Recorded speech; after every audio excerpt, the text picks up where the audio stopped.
One of the biggest goals that we have for The Force Unleashed is to re-envision the Force. To really grab the concept of the Force like you saw in the movies and take it so amped up and out of control that it works really well in a video game, making you feel like the most badass Jedi in the universe.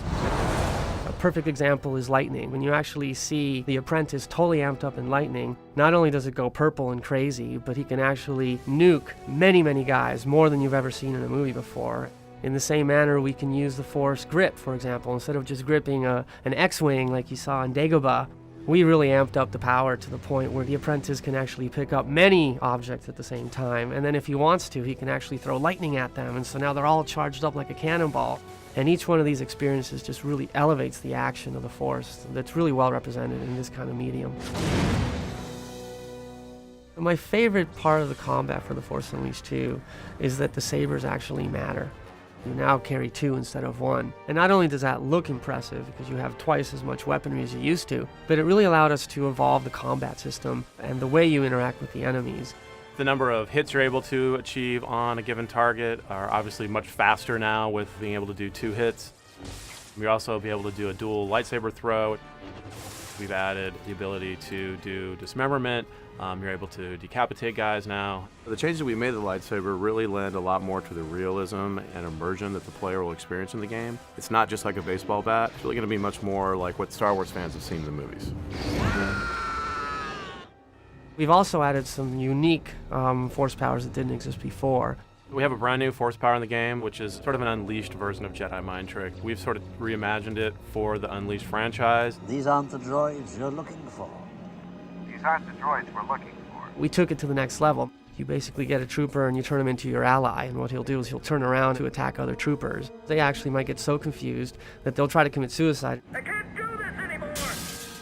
They go so crazy, you can actually have them go into a bunch of other troopers and explode, and they all just fly into the air because it's basically a bomb. So another way that we really expose the amped up, out of control Force powers, the re-envisioning the Force, is with Force Fury. All of your powers go, if they were 10, now they're 100. For example, you can actually grab AT-STs and crush them into a ball and then use lightning against them and turn that into a cannonball that you can throw against other enemies.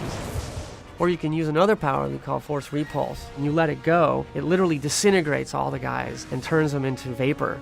With this Force Fury mode, they really give this new definition to what it feels to be unleashed in the game. Another feature that we really worked on to improve the interaction with the world is the combat system from a perspective of targeting.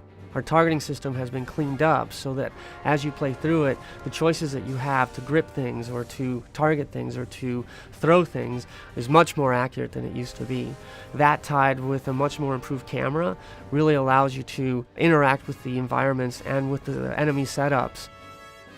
We wanted to make sure that enemies that you fought mattered. We've specifically designed enemies not only to have very different visual characteristics, but also we've designed very specific units to have resistances to saber combat. We have units that have very specific resistances to Force powers.